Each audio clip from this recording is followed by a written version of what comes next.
Motivational Mondays is the perfect way to set the tone for your week. Everyone can use motivation. Mondays are amazing, rich with opportunities, full of potential, and now motivational.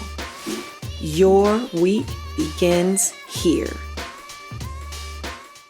Good Monday morning. I am Genevieve Jones-Wright, and welcome to this morning's Motivational Mondays. I am so ecstatic that I have with me in studio my good friend, the dancing rocket scientist, the CEO and visionary of the STEAM Collaborative, the one and the only, the fabulous Ms. Jasmine Sadler. How are you doing this Monday morning? Fantastic, feeling motivational. Yes. I want to talk to you about the STEAM Collaborative. Maybe some people don't know what STEAM stands for, so if we can talk a little bit about that. But what is the STEAM Collaborative? The STEAM Collaborative, it started out in 2014 just as a math tutoring company. I knew pretty early within my engineering career that I wouldn't be able to stay there for 30 years, not due to me not understanding how to do engineering or anything like that, but just really the environment wasn't a welcoming, inclusive place for me. So I knew I wouldn't be there for 30 years, and so I'm like, well, this is what I've worked my whole life to do so far, my whole 20 years of life, at the time, this is what I worked so hard for, and to actually have a job doing that thing and realizing that you don't enjoy it. So that's where I started the company. It started as Adorn the World, and now it's kind of getting back to that space. But the STEAM Collaborative started in response to working with a lot of different teachers. So once they found out that I was tutoring math, teachers wanted me to start coming into their classrooms and inspiring their students. And then I started getting these teachers together and the parents and all of these stakeholders in the community together that were concerned about the future of STEM, especially in the underrepresented communities. So that's really where it started off, as having a collaborative of these adults where we could work for some solutions together. And so I infused the science, I infused the tech and engineering and arts and math in a way so that once these adults can recognize this thing is engineering, this thing is technology, then once we are around our students and around the kids, we can say, yeah, okay, this was created through technology, or, this is 3D printed, things like that. But if we don't know what that means, then it's hard for the kids to know too. So there's something key to your story that I do not want to miss, because I think that it may inspire some of our viewers. You were with a company doing what you have prepared your entire life to do.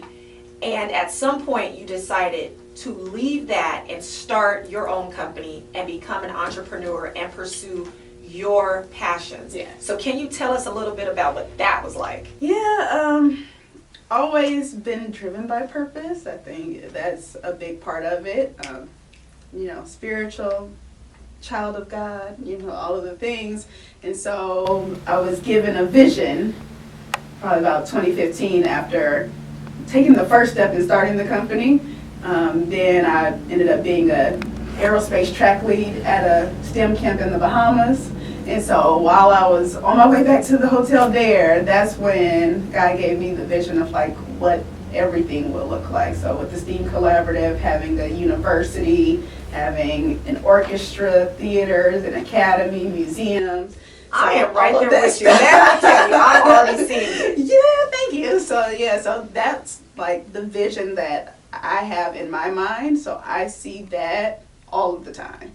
And so being at a company, I knew that wasn't in line with that vision, and so it was part of what I was supposed to do. It was the first step to what I was supposed to do while I got it together on the business side. So after starting the business, I ended up going to graduate school and got my MBA in the evenings while still working full-time and still trying to grow the business.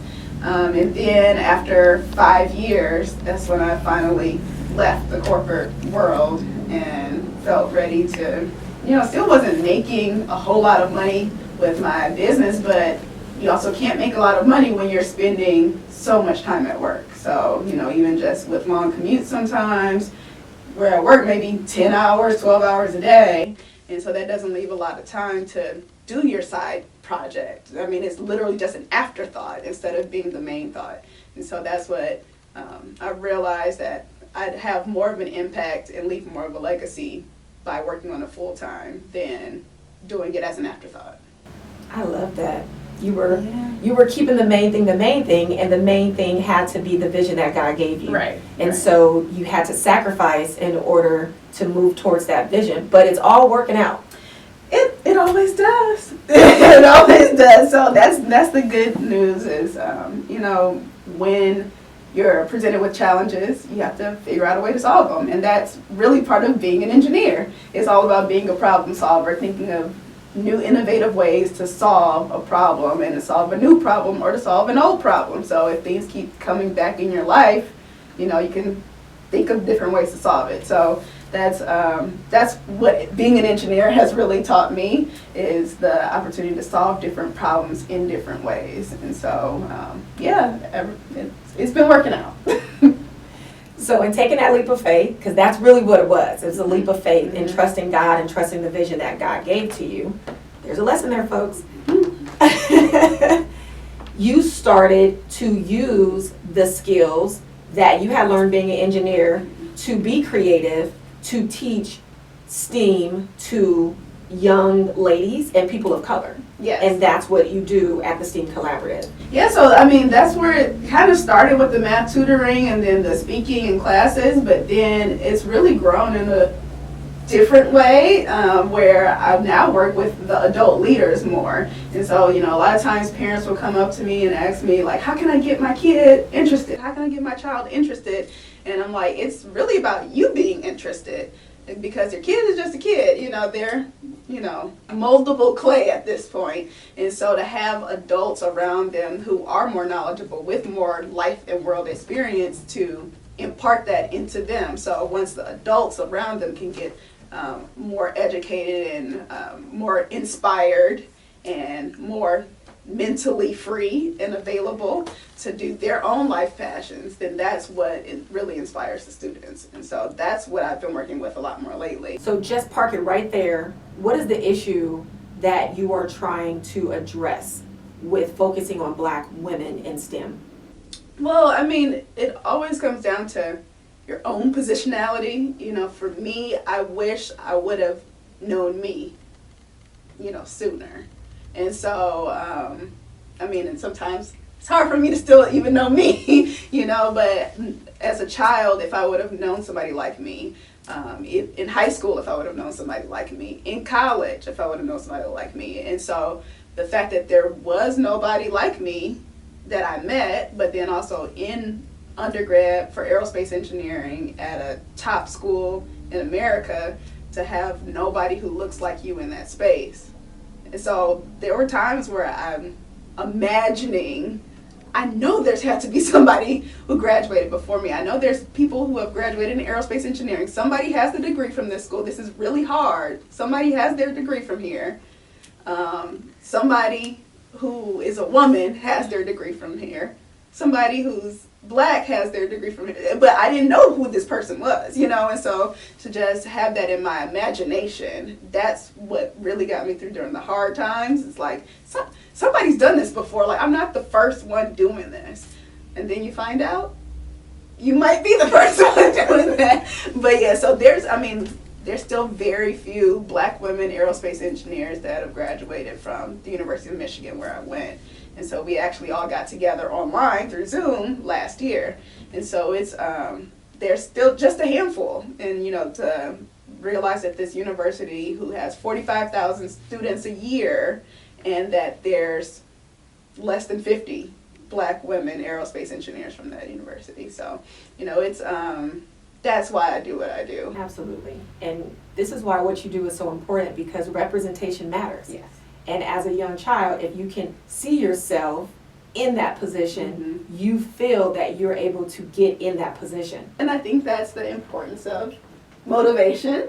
And, just like this platform that you started, is that this documents history. You know, that's what I love about things like this, is that this is part of history. And speaking of history, you started a Black History in Motion event that you put on every year. So can you talk a little bit about that and who helps you put that on? Yeah, so it started, this would be our 4th year. It's with the fantastic Greg Woods, who's a City of San Diego employee, over the Municipal Employees Association, Black Employees Association with the City of San Diego. And once he learned about my passion and just my different way to be an activist, and then being able to put events together and people together, the right people in the same room, it's been an amazing experience. And Greg allows me to be creative and innovative, because that's what I love to do, and make each one look different, even though it still has the ultimate goal of bringing the Black community together, inspiring, you know, just being a motivation to everything that we do. And so highlighting the actual Black history in San Diego, and knowing that that history is still being made by people who are around today. Where can we tune in to the Black History in Motion event? So this year it'll be on Zoom, so in a couple of days. And what day? It'll be on February 24th, Thursday evening. We'll have the Councilmember, Monica Montgomery Stepp, presenting as always. She does a fantastic job, because every year we have to proclaim that this is Black History Month in the City of San Diego. You'll be on there. We are glad to have our OGs who've been there from the beginning with us. So it'll be this Thursday, February 24th at 6 p.m. And so, like, it recognizes the importance of knowing Black history, because Black history is, of course, U.S. history. Yeah. Black history is, of course, world history. And I love that you all call it Black History in Motion, because we're still making history every single day with our contributions. And I love that you bring creativity and innovation to everything that you do, because it really is just a part of who you are. It's not hard for you. You don't have to try. This is you. You are creative. You are Jasmine the Sadler. And so that's just who you are. And it's being honored. And it was honored this past weekend when Point Loma Nazarene University honored you with one of their 2 highest alumni awards. So can you just talk a little bit about the PLNU Alumni Spotlight Award that you were just awarded over the weekend? I mean, it's an amazing experience. Anytime you're awarded for something that you just do naturally, you know, and so to have people recognize that what you do has impacted other people. And so to be able to have a community in education that really encourages you and who you are. And so I think that's what I love most about Point Loma Nazarene University, the College of Business, you know, everything that we had there. It was that they saw something that I knew was there, but they had the connections to make it happen. Absolutely, and that's why you were honored. You were honored because of your contributions to our communities through your creativity and innovations. So I'm really excited for my new venture. It's my first book is coming out. Yay! The name of the book is Balancing Your Own Center of Gravity, a manual for hyper-productive STEM professionals. But this book is for everybody, so it's lessons that I've learned through the years that I've really talked to my mentees about, and I kept realizing I keep saying the same thing to my different mentees at different times depending on what they need. And so I just wanted to collect it all in a book. So, of course, you know, for my mentees, my little brothers and sisters in engineering, I'll still tell them the stories, but then I can also say, go look in the manual, you know, 1.8 and see, you know, what's there. But then even for people that I never meet, they can still read the book, get a little bit of my personality, my path, and then some lessons for themselves. Keep doing what you're doing. I mean, I know you're not going to stop because you're on a path of purpose, right? You live your life on purpose. And that was also a part of why they honored you and why you're a guest today. So, I want you to give some parting words to our guests on this Motivational Monday. What would you like to leave with them to motivate them as they set the tone for their week? This week is the last this week that you'll get. So, this is the time where you figure out what makes you happy, you figure out what makes you free, you figure out the joy that you have in life, and you harness all of that up and try to do at least one thing a day that makes you happy, free, joyful, satisfied, and then realize what's really important to you. Is there a way that you can shift today, that you can shift this week, shift this month, shift this year in a way that you're living your life on purpose? Woo! Well, you heard it. You have the power and you have the responsibility to shift your day, shift your week, shift your life, shift your year. You can do that. And you want to know why? Because Jasmine told you you can do it. And we've heard her story, and so we understand that she knows what she's talking about. So thank you all for tuning in to this Motivational Monday. Thank you so much again for being here. Next week, we are going to be joined by the Moreland twins, Channing and Chelsea, who are visionaries in their own right, who are entrepreneurs and the authors of B is for Black Girl and B is for Black Boy, and they're going to be talking about what they have on the horizon. So come back next week for more motivation. Thank you so much for joining us for this week's Motivational Mondays. I'm going to see you next week, same time, same place, right here, with more inspiration to help you jumpstart your week. Now, if you found this week's conversation inspirational or motivational in any way, maybe you got a gem to carry with you throughout the day or the week, please feel free to like, comment, and share. Because remember, everyone can use some motivation. And if you haven't already, please subscribe. I'll see you next week.